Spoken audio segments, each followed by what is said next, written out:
Aujourd'hui, on va voir ensemble quels sont les commentaires un peu haineux que je peux recevoir parfois et on va essayer d'y répondre ensemble en gardant le sourire. Enfin, on va essayer. Oui, là malheureusement, je peux pas dire autre chose que oui, j'ai pris un peu de poids dernièrement. J'essaie de me remettre au sport, promis.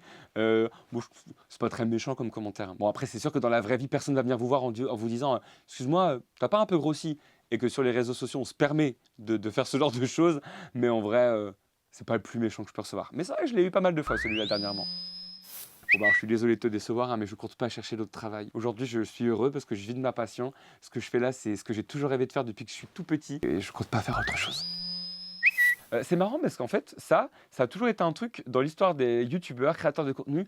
On déteste les placements de produits. Il y a toujours eu ce côté rendre l'argent aux abonnés et tout. Mais c'est vrai qu'un sportif, un comédien, il fait de la pub, il fait des placements de produits. Et lui, on lui reproche beaucoup moins. Je pense que ça vient surtout du côté Magali Berda, les influenceurs télé-réalité qui font des produits, des placements de produits pourris. Moi, j'ai jamais fait le placement de produit pour un thé qui fait maigrir, pour des trucs qui font blanchir les dents, tout ça. Après, je ne vais pas vous dire que je suis fier de tous les placements de produits que j'ai fait. Par exemple, les aspirateurs, je vous l'accorde, c'était très lourd. Alors, pour tout vous dire et être totalement transparent avec vous, je savais que c'était une exclusivité d'un an, mais je ne savais pas que je devais faire une vidéo par mois pendant un an. Donc au début, ça allait, j'étais super content parce que le produit marchait bien.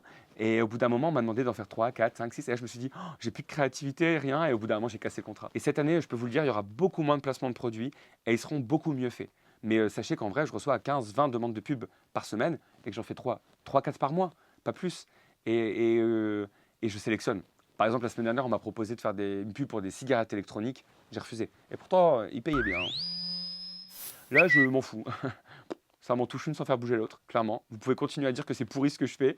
Je m'en fous. Ça fait des commentaires. Ça augmente ma visibilité. Mais j'arrêterai pas. J'aime trop ce que je fais pour arrêter.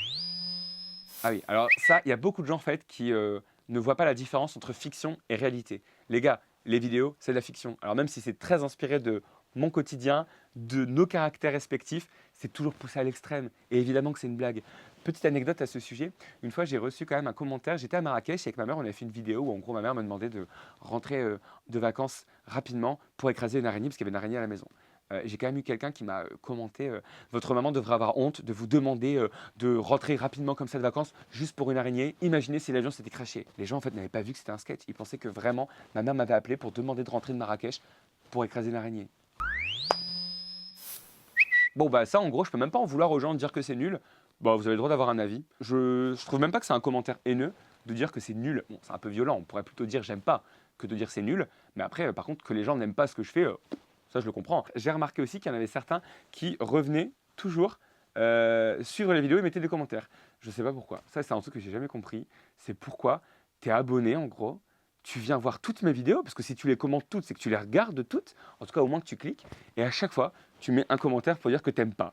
Je ne sais pas ce que je t'ai fait, je ne sais pas si un jour je t'ai marché sur le pied, si un jour je t'ai croisé dans la rue et que je t'ai snobé ou que je t'ai poussé sans le faire exprès. Si c'est le cas, je m'en excuse, mais je ne vois pas trop pourquoi tu continues à venir commenter en tout cas. Je pense que c'est fini. C'est fini. Bon, c'est oui.